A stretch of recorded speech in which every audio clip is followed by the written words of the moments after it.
الحمد لله وحده والصلاة والسلام على من لا نبي بعده. أعوذ بالله من الشيطان الرجيم. بسم الله الرحمن الرحيم. أولا السلام عليكم ورحمة الله وبركاته.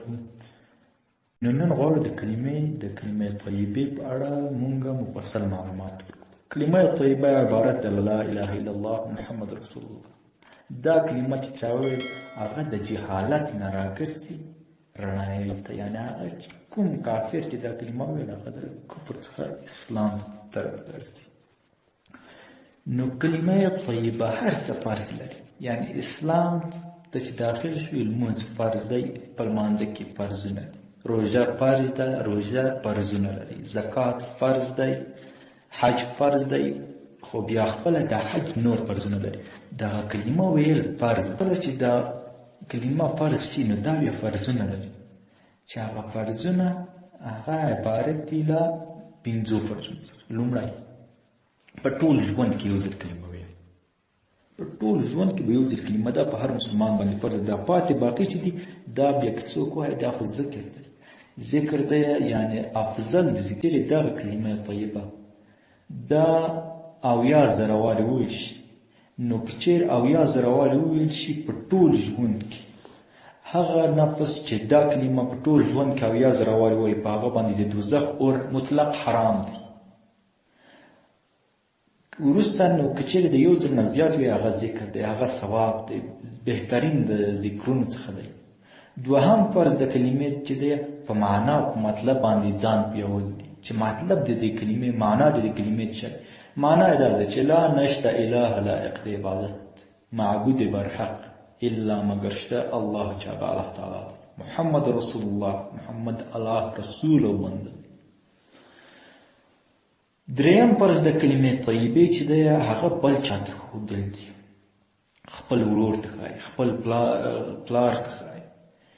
یعنی ځینې کسان هر څوک نه ښایم تاسو ته شاید دا تجربه ښکار شوي، هغه څوک چې هغه خارج هېوادونو کې دي، هغه نوي مسلمان شوي دي خو پلار او مور یې لا کفار دي، نو خپل پلار ته ښایي، خپل زوی ته ښایي، خپل کلیوال ته ښایي، خپل وراره ته ښایي. دغه هر چا ته چې ښایي خو یو بل چا ته ښودل دا فرض دي هر مسلمان باندې.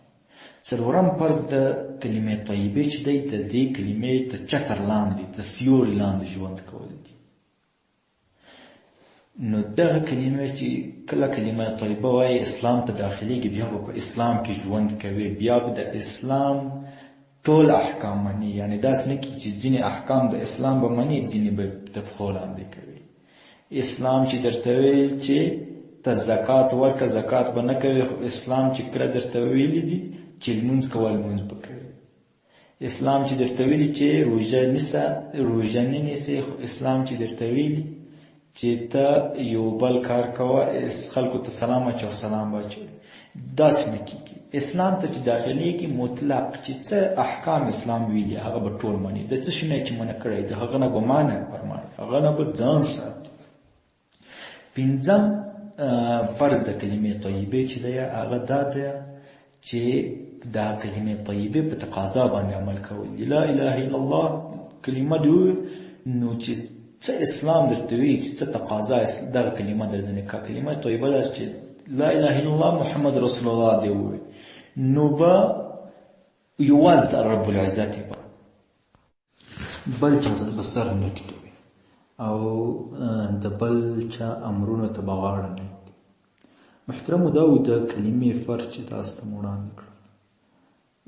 د آینده درس کې به انشاءالله نور اهم اسلامی معلومات تاسو ته وړاندې کړو، او د اوس وخت لپاره مونږ ته اجازه راکړئ.